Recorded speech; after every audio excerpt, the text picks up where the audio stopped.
सभी लोग रोटी खाते हैं, सब खाते हैं। रोटी खाने को इतना समय नहीं लगता जितना रोटी बनाने को समय लगता है,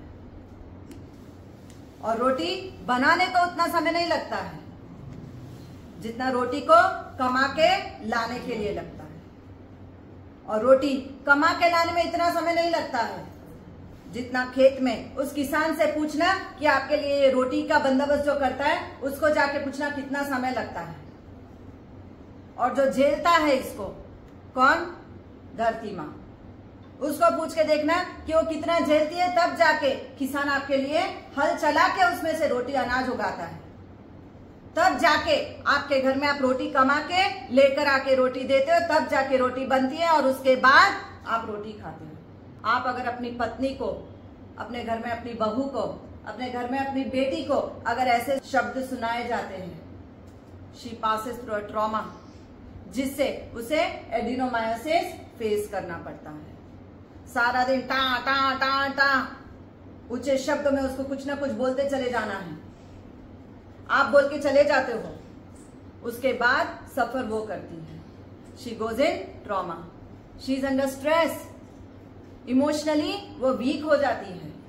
और यहां से शुरुआत होती है 30 की एज से लेके 50 की एज तक एडिनोमायोसिस का सफर शुरू हो जाता है। जो लड़की को नया नया शादी करके आती है, बार बार सुनाया जाता है अभी तक गुड न्यूज नहीं है, इतना टाइम लगता? हाँ, कौवा का डाली पे बैठना और डाली का टूटना 1 सेकंड में हो जाता ना, इतना क्या टाइम लग रहा?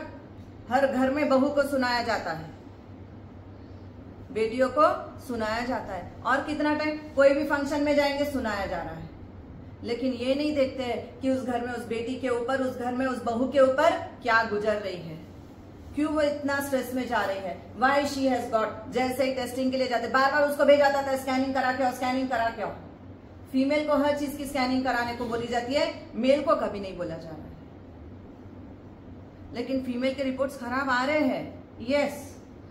एक वक्त था, उस वक्त नहीं था। आज every woman is working woman, 90% womens are working woman, 10% woman जो हाउसवाइफ है, लेकिन उस हाउसवाइफ को भी सुनाया जा रहा है और वर्किंग वुमन को भी सुनाया जाता है, ताना पे ताने मारे जाते हैं, जिसकी वजह से एडिनोमायोसिस क्रिएट होता है। सबसे पहला रीजन है स्ट्रेस।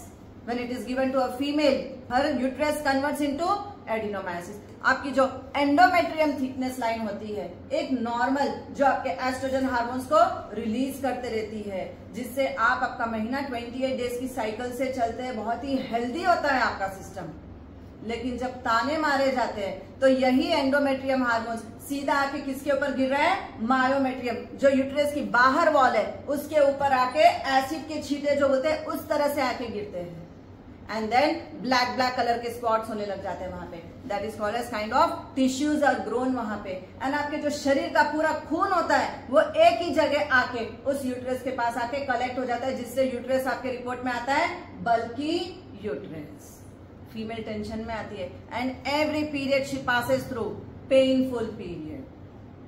पेल्विक बोन में इतना पेन रहेगा, लोअर बैक में उतना ही सीवियर पेन, लेटी रहेगी, उससे उठना नहीं होता है। कटिंग पेन, चॉपिंग पेन, कोई चाकू लेके काट रहा है वहां पे उसके पैरों को, इतना दर्द आता है उस फीमेल को। मेल समझ नहीं पाता इस बात को। हाँ, जब देखो तब बीमार पड़ी रहती है। और ये छोटा पीरियड नहीं होता है, प्रोलॉन्ग हो जाता है। जो 5 दिन में खत्म होना था, ये खत्म होने की जगह it is extending till 30 days, 40 days, 60 days. When female is not happy, उसको इनफर्टिलिटी होती है, कंसेप्शन हो नहीं पा रहा है, डिफिकल्ट हो रहा है, इनफर्टिलिटी इश्यू हो रही है, just because she is passing through trauma, she is passing through stress, she is passing through different kinds of shocks and grief. अगर यही हाल रहा उस लेडी का, फिर अब कितनी भी ट्रीटमेंट कराते जाओ, आप रोटी कमा के ला तो रहे हो, और फिर वो रोटी किस में यूज में जा रही है? डॉक्टरों के बिल भरने में। उससे अच्छा उसको प्रेम से रखो ना, प्यार से रखो ना, उसको ट्रॉमा में जाने ही क्यों देते हो? लेकिन हम नहीं समझना चाहते इस बात को। पता नहीं, ये बीमारी रहती है, जब देखो तब पड़ी रहती है, बिस्तर पे ही लेटे रहती है। किसी को भी शौक नहीं होता बिस्तर पे लेटे रहने का, ध्यान रखना। Every woman wants to enjoy her life. She also wants to live her life. जैसे आप बाहर जाके जीते हो, वो भी हर इंसान के साथ जीना चाहते हैं। She is also a human being. लेकिन उस स्त्री को समझना नहीं चाहता कोई भी। एंड शी इज फेसिंग जो एंडोमेट्रियम थिकनेस है वो बढ़ जाती है, यूट्रस में इतना इन्फ्लेमेशन आ जाता है, यूट्रस बल्की हो जाता है। एंड फिर छोटे छोटे टिश्यूज जो इनर लेयर है वो आउटर लेयर पे जाके क्रिएट हो जाती है। एंडोमेट्रियम आपके मायोमेट्रियम लेयर पे जाके छोटे छोटे टिश्यूज के रूप में, काले काले स्पॉट्स के रूप में आ जाते हैं। और फिर ब्लीडिंग, हैवी ब्लीडिंग, आपका पूरे शरीर का रक्त उसी जगह पे आ जाता है और आपको फिर हीमोग्लोबिन की डेफिशिएंसी होना शुरू हो जाती है। Adenomyosis is nothing, you are passing through stress, trauma, grief. तो ये सब शॉक्स वगैरह जब लगते हैं तब जाके आपके हार्मोन्स चेंज हो रहे हैं। तो वन सिंगल थिंग कि पूरा अनाज बंद कर देना, उस टाइम पे आपको क्लॉट्स भी बड़े बड़े गिरेंगे, ब्लीडिंग भी हैवी होएगी, पेनफुल चम्प्स भी रहेंगे आपके, ऊपर से लेके लोअर बैक से लेके नीचे पैर के तलवे तक ऐसा लगेगा लाइफलेस हो चुके आपके पैर। दर्द भी इतना ही रहेगा, कोई कितना भी दबाए दर्द कम नहीं होता है। 15 दिन, 20 दिन, 30 दिन तक ही दर्द चालू ही है, आप बेड रिटर्न हो जाती है फीमेल। बाद में क्या करेंगे, यूट्रस निकाल दे, बेकार इतना काई को सफर कर रही, चल जा। इसको जितना खुश रहेंगे, इसको जितना खुश रखेंगे उतना ज्यादा वो खुश रहेगा। अगर उसका पीरियड रेगुलर है, नॉर्मल है, तो you will never have this. खास करके फीमेल जो 50 टच कर रही है उसको जाके हिस्टेरेक्टोमी की जरूरत नहीं होती, because any how she is passing through menopause. लेकिन वीकनेस आ रही है, डलनेस आ रही है, थक जा रही है फीमेल, इसलिए क्या बोलते हैं, निकाल दो, क्या फर्क पड़ने वाला है। अरे cutting a part of a body is an insult of a body, remember this thing. Adenomyosis की वजह से क्या होता है, थोड़ी सी थैली भी नीचे आ जाती है, लूज होके आ जाती है, निकाल दो। लेकिन आपको नहीं पता निकालने के बाद क्या क्या डिजीज आते हैं। उससे अच्छा है जब भी लगा कि मेनोपॉज आ चुका है, 50 की एज हो चुकी है, अपने आप ही आपका यूट्रस धीरे धीरे करके एक एज के बाद श्रिंक हो जाता है, श्रिंक हो जाए, पीरियड बंद, एवरीथिंग नॉर्मल। एडिनोमाइसिस अपने आप डेड हो जाते हैं, टिश्यूज अपने आप डेड हो जाते हैं, तो उसके लिए यूट्रस नहीं निकालना है।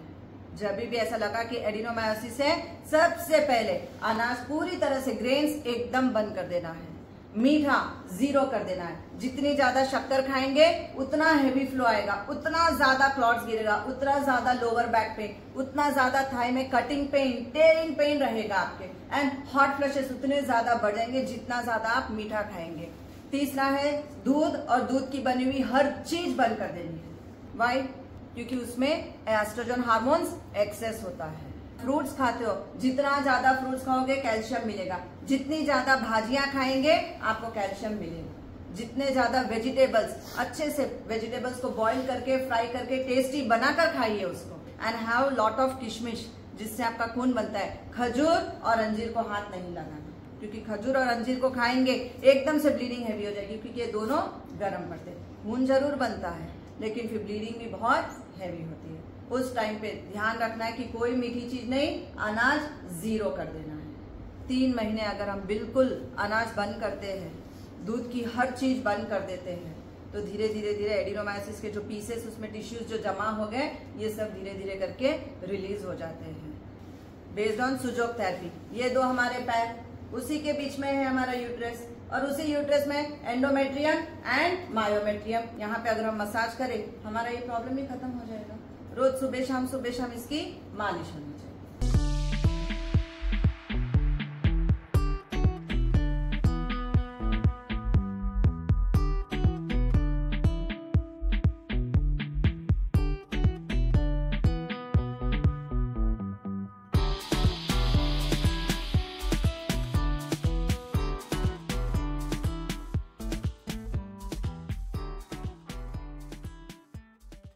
एसेंशियल ऑयल्स की जो हम स्मेल लेते हैं, जस्ट ये स्मेल भी एडिनोमाइसिस को रिलीज करना शुरू करता है।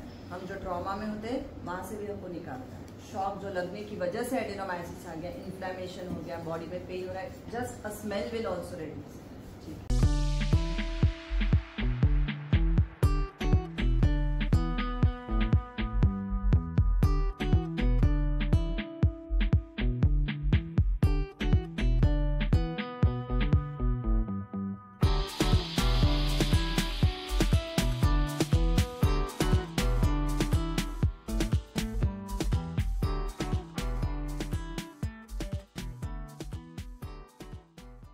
Butterfly exercise. जब हम बटरफ्लाई एक्सरसाइज करते हैं तो हमारी जो एंडोमेट्रियम थिकनेस जो बढ़ गई है, यूट्रस जो बल्की हो गया, इन्फ्लेमेशन जिसके अंदर आ गई है, साथ में एडिनोमायोसिस के टिश्यूज की वहां पे ग्रोथ हो गई है, ये सब रिलीज हो जाता है when you do butterfly exercise.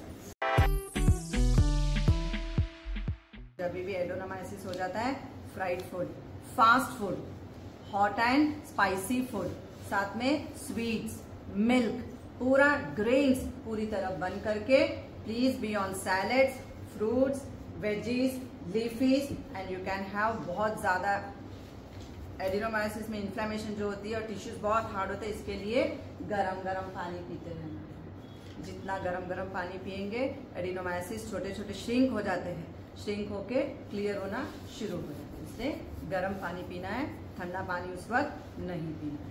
3 months maximum 4 months के अंदर एडिनोमायोसिस क्लियर हो जाए।